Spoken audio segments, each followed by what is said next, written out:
तो यहाँ पे बेसिकली गाइस अब आपको होपफुली यहाँ पे इसकी फंक्शनैलिटी पूरी समझ में आ गई हो कि रिसाइकलर व्यू को हमने इन्फ्लेट कैसे करा है, व्यू कैसे दिए हैं, एंड बेसिकली जो हमारी मेन एक्टिविटी थी उसको हमने अडेप्टर से कैसे कनेक्ट करा है और कैसे XML के थ्रू कनेक्ट करा है, राइट। यहाँ पे मैंने एम रिसाइकल व्यू दिया, उसकी जो हमारी XML में हमने इसकी आईडी दी थी उससे कनेक्ट करा, फिर जो हमारा लीनियर लेआउट टाइप था उससे हमने कनेक्ट कर दिया किसको, हमारे एम रिसाइकल व्यू को। एंड इसीलिए गाइस मैंने आपको बताया था कि जो मैंने यहाँ पे एक्टिविटी फोरकास्ट में आपको बताया था कि अगर हमारे ये दो टेक्स्ट व्यू नहीं होते, टेक्स्ट व्यू और प्रोग्रेस बार नहीं होते, और अगर मेरा फ्रेम लेआउट नहीं भी होता, खाली रिसाइकलर व्यू होता इस पूरी XML फाइल में, तब भी ये परफेक्टली वर्क करता। क्यों? क्योंकि गाइज ऑलरेडी हम यहाँ पे एक लीनियर लेआउट मैनेजर से लीनियर टाइप का ऑलरेडी एक क्या बना रहे हैं, लेआउट बना ही रहे हैं, तो उसमें हमें कोई मैटर नहीं करता उसके अंदर है या नहीं है। लेआउट बना देता किसकी हेल्प से, लेआउट मैनेजर की हेल्प से। तो बेसिकली हमने क्या करा है, जो हमारा रिसाइकलर व्यू था उसे सेट कर दिया किस पे, एक लेआउट मैनेजर पे, सॉरी लेआउट मैनेजर पे सेट तो कर दिया है। एंड वो लेआउट मैनेजर क्या कर रहा है गाइस, एक लीनियर लेआउट बना रहा है। ओके, करेक्शन, एक चीज और अब ऐड कर देते हैं गाइस कि हमें क्या करना है कि इसका साइज भी चेंज नहीं हो रहा, तो जो हमारा एम रिसाइकलर व्यू है उसका साइज भी फिक्स है, राइट। तो यहाँ पे हैज फिक्स साइज पे क्या दे देंगे, हम ट्रू दे देंगे। एंड बेसिकली ये हमने क्यों लिखा है, क्योंकि ये परफॉर्मेंस इंक्रीज करने के लिए होता है। एंड यहाँ पे क्या दे दिया हमने, सेमीकोलन दे दिया।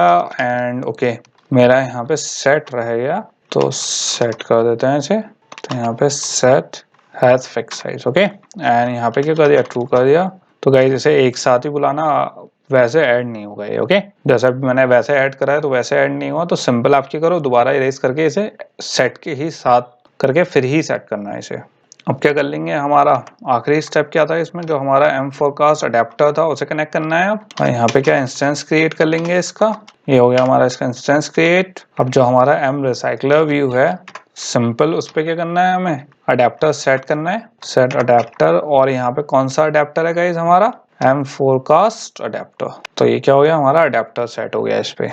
तो यहाँ पे मैं कमेंट ऐड कर देता हूँ, यहाँ पे क्या हो गया, हमने अटैच कर दिया रिसाइकल व्यू से इन द लेआउट पे। और एक यहाँ पे भी कमेंट ऐड कर देता हूँ कि ये क्या काम कर रहा है, ओके। तो अब ये तो हो गया गाइज हमारा पूरा यहाँ तक का जो पार्ट था। अब किस पे चलते हैं, यहाँ पे एक बार दोबारा देख लेते हैं हमने कोई कमी तो नहीं छोड़ दी। रिसाइकलर व्यू दे दिया, ये दे दिया, एंड फिर हमने सिंपल इसका रेफरेंस दे दिया, हमने यहाँ पे लेआउट मैनेजर सेट कर दिया है, साइज फिक्स, ओके, नहीं छूटा कुछ। फिर हमारा फोरकास्ट अडेप्टर दे दिया, इसको सेट कर दिया, कोई और स्टेप तो नहीं छूट गया गाइस। चलो गाइस देख लेंगे, अगर कोई छूट गया होगा तो फिर हमारी क्या आएगी, जैसे यहाँ पे एरर आ रही है, अभी फिलहाल और एरर्स आएंगी, तो हम तब इसे क्या कर लेंगे, फिक्स कर लेंगे जो भी छूट गया होगा हमारा। अब गाइस लोड वेदर डेटा में हमें कोई चेंजेस नहीं करने हैं। दूसरी एरर हमारी यहाँ पे कहाँ आ रही है, एम वेदर डेटा में। तो एम वेदर डेटा तो अब हमारा है नहीं गाइस, यहाँ पे क्या आ जाएगा हमारा रिसाइकलर व्यू। तो मैंने रिसाइकलर व्यू कर दिया है, क्योंकि recycler view of visibility set करा है, ओके। जो डेटा शो होगा किसमें, रिसाइकलर व्यू में, तो यहाँ पे रिसाइकलर व्यू जाएगा गाइस। यहाँ पे भी क्या जाएगा हमारा, इस वाले पार्ट पे रिसाइकलर व्यू। तो यहाँ पे भी क्या सेट कर दिया मैंने, रिसाइकलर व्यू सेट कर दिया। अब गाइस यहाँ पे हमारा कौन सा आ गया, क्लास आ गई, इसमें हमें कोई चेंजेस नहीं करने हैं। अब क्या आ गया हमारा, ये आ गया। एंड अब गाइस इसमें चेंजेस करने हैं, इसमें आप देख सकते हो मेरा क्या है, एम वेदर टेक्स्ट व्यू में अपेंड हो रहा है, राइट। ये वाली चीज हम क्यों कर रहे थे गाइस, क्योंकि ये वाला अगर प्रोसेस आपको समझ में आ गया, मतलब अभी तक सब कुछ समझ में आ गया होगा इस, तो आपको यहाँ पे कंफ्यूजन नहीं होना चाहिए कि बेसिकली हमने फॉर लूप क्यों लगाया था।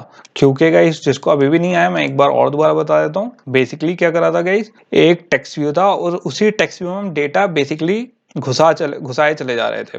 बेसिकली आप ये सोच लो किसी चीज में जगह नहीं है ना, हम घुसाए चले जा रहे हैं उसमें, राइट, कि नहीं तुम इसी में जाओ। लेकिन इस चीज का हमेशा ध्यान रखना गाइस, एंड्रॉइड में अगर कोई एक टेक्स्ट व्यू है तो वो एक ही टेक्स्ट व्यू है, चाहे आप उसे कितना भी स्ट्रेच कर दो। तो आप अगर उस पे, एंड बेसिकली हम रिसाइकलर व्यू इसीलिए यूज कर रहे हैं क्योंकि हमें हर व्यू पे डिफरेंट ऑपरेशन चाहिए। एंड अगर हमारा जो एक्सिस्टिंग व्यू था, टेक्स्ट व्यू जो था, उसमें ये पॉसिबल नहीं था क्योंकि हमारा एक ही टेक्स्ट व्यू था। अब अगर मुझे डिफरेंट डेटा पे डिफरेंट ऑपरेशन परफॉर्म करना है तो उसमें ये पॉसिबिलिटी नहीं थी क्योंकि एक ही टेक्स्ट व्यू था। तो कोई सा भी अगर मैं उस पर ऑपरेशन परफॉर्म करता कोडिंग में तो बेसिकली एक ही टेक्स्ट व्यू पे होता। अब लेकिन जो हमारा रिसाइकलर व्यू की हेल्प से अब हम इंडिविजुअल फंक्शन परफॉर्म कर सकते हैं इंडिविजुअल व्यू पे, और वो भी किसकी हेल्प से, एक ही टेक्स्ट व्यू की हेल्प से। अब गाइज एक चीज और अगर आपको याद हो, जो हमारी फोरकास्ट अडेप्टर है, राइट, तो आप सोच रहे थे कि यहाँ पे वेदर डेटा हमारे पास आ कहाँ से रहा है, राइट। तो हमारा ये वाला जो मेथड बनाया था हमने सेट वेदर डेटा, ये क्या यूज करेंगे, अब यूज करेंगे किस में, अपनी मेन एक्टिविटी में। क्योंकि गाइस जो हमारा मेन इशू है वो क्या है कि पहले हमने रिसाइकल व्यू अटैच कर दिया, अब लेकिन आप डेटा भी तो कहीं से लोगे। तो हमने ये एम वेदर डेटा किस लिए बनाया था, डेटा स्टोर करने के लिए। तो ये क्या कर दिया हमने, एम वेदर डेटा ले लिया। अब जो वेदर डेटा है वो कहाँ से आ रहा है, स्ट्रिंग टाइप का ले रहे हैं हम, लेकिन कहाँ, ये मेथड में से आ रहा है, राइट, एम वेदर डेटा। तो बेसिकली गाइज यहाँ पे मैं क्या कर दूंगा, इसको अब मुझे अपेंड करने की तो जरूरत नहीं है इंडिविजुअल, क्योंकि एक ही टेक्स्ट व्यू नहीं है अब हमारे पास। तो यहाँ पे मैं क्या कर दूंगा, इसे डिलीट कर दूंगा। और अब क्या करेंगे, जो हमारा क्या था एम फोरकास्ट अडेप्टर, ये क्या बनाया था गाइज, मैंने ऑब्जेक्ट बनाया था ये किसका, फोरकास्ट अडेप्टर का। अब ये वाला, सॉरी मैंने इसी पे सिलेक्ट करके कर लिया है, तो क्या आ गया हमारा M forecast adapter. And guys basically अब मुझे कौन सा मेथड चाहिए, ये वाला मेथड चाहिए, इस पे मुझे डेटा सेट करना है। और यहाँ पे बेसिकली गाइज उस वक्त क्या हो रहा था, हमारा डेटा सेट हो रहा था, राइट, हम अपेंड करके क्या कर रहे थे, डेटा ही तो सेट कर रहे थे। तो सिंपल मैं इसका नाम देख लूं एक बार, क्या है, सेट वेदर डेटा। तो सिंपल मैं यहाँ पे क्या कर सकता हूँ, सेट वेदर डेटा कॉल कर सकता हूँ, और इसमें क्या पास करवा दूंगा मैं, वेदर डेटा। क्योंकि गाइज अगर आप यहाँ पे देखो, यहाँ पे हमारे पोस्ट एग्जीक्यूट में क्या पास हो रहा है, स्ट्रिंग टाइप का वेदर डेटा पास हो रहा है। तो यहाँ पे बेसिकली जब वेदर डेटा आएगा यहाँ पे पोस्ट एग्जीक्यूट में, और किस में चला जाएगा, वो इस वाले मेथड में चला जाएगा, एम वेदर डेटा में, यहाँ पे स्ट्रिंग में सेव होता जाएगा। एंड बेसिकली हम यहाँ पे क्या करते रहेंगे, उसे गाइस यूज करते रहेंगे। एंड ये हमारा यूज कहाँ से होगा, सब यहीं पे, जैसे ये नल पे यूज कर रहे हैं, तो ये सब क्या है, यही वाले यूज कर रहे हैं गाइस। और गाइस आप यहाँ पे देखोगे जो हमारा एम वेदर टेक्स्ट भी है, ये यहाँ पे क्या दिखा रहा है, दो एरर तो नहीं, दो प्रॉब्लम्स शो कर रहा है गाइस ये, राइट। तो मैं अगर इस पे क्लिक करूंगा एंड रिलेटेड प्रॉब्लम्स करूंगा, तो यहाँ पे हमारे पास क्या आ गई, एक हायरार्की आ गई कि कहाँ कहाँ एरर आ रही है, मतलब इससे रिलेटेड एरर कहाँ पे है हमारे पास। तो यहाँ पे आप देखो हमारे पास क्या दिखा रहा है, ऑन ऑप्शंस आइटम सिलेक्टेड, जो हमारा मेन्यू वाला ऑप्शन था उसमें हमारा M weather text view set हो रहा था, राइट। तो अभी इसमें एरर आ रही है, तो इसे भी फिक्स करते हैं। तो यहाँ तक का तो हमारा हो गया गाइस। यहाँ पे मैंने एम फोरकास्ट अडेप्टर यूज कर लिया, क्या, डेटा सेट करने के लिए और पास करवाने के लिए। अब किस पे चलते हैं, जहाँ पे हमारी एरर आ रही है। तो यहाँ पे एरर क्यों आ रही है, क्योंकि यहाँ पे क्या है, हमारे एम वेदर टेक्स्ट व्यू में हम डेटा सेट कर रहे हैं। अब गाइस सिंपल हम यहाँ पे क्या करेंगे, यहाँ पे हमने ये सेट टेक्स्ट ये क्यों करा था, यहाँ पे हम एम्प्टी स्पेस पास कर रहे थे कि हमारे पास कोई डेटा है ही नहीं। अब लेकिन हमने फंक्शनैलिटी थोड़ी क्या कर दी, अपनी इंक्रीज कर दी है।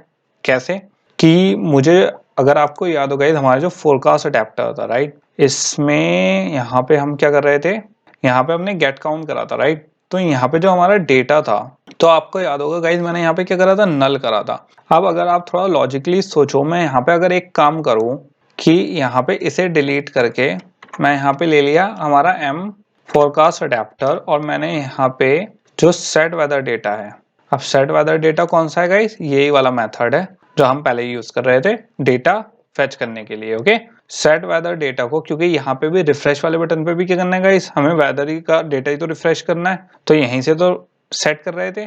यहाँ पे अगर मैं नल पास कर दूंगा तो हमारे पास क्या रहेगा, ज्यादा बेनिफिशियल रहेगा। क्यों, क्योंकि अगर मुझे यहाँ पे एम्प्टी स्पेस शो करने से अच्छा मैं यहाँ पे नल शो कर दूं। क्यों, क्योंकि अगर आप सोचो जब रिफ्रेश होगा तो मैं जो हमारा फोरकास्ट है, मतलब जो वेदर डेटा है, उसे क्या सेट कर दिया, नल सेट कर दिया। तो ये किस पे जाएगा, हमारे इस वाले मेथड पे आएगा। तो एम वेदर डेटा में क्या चला जाएगा, नल चला जाएगा। यहाँ पे क्या सेट हो जाएगा, जैसे ही यहाँ से डेटा आएगा हमारे पास, वहां से रिफ्रेश बटन से यहाँ पे एम वेदर डेटा पे क्या सेट हो जाएगा, नल।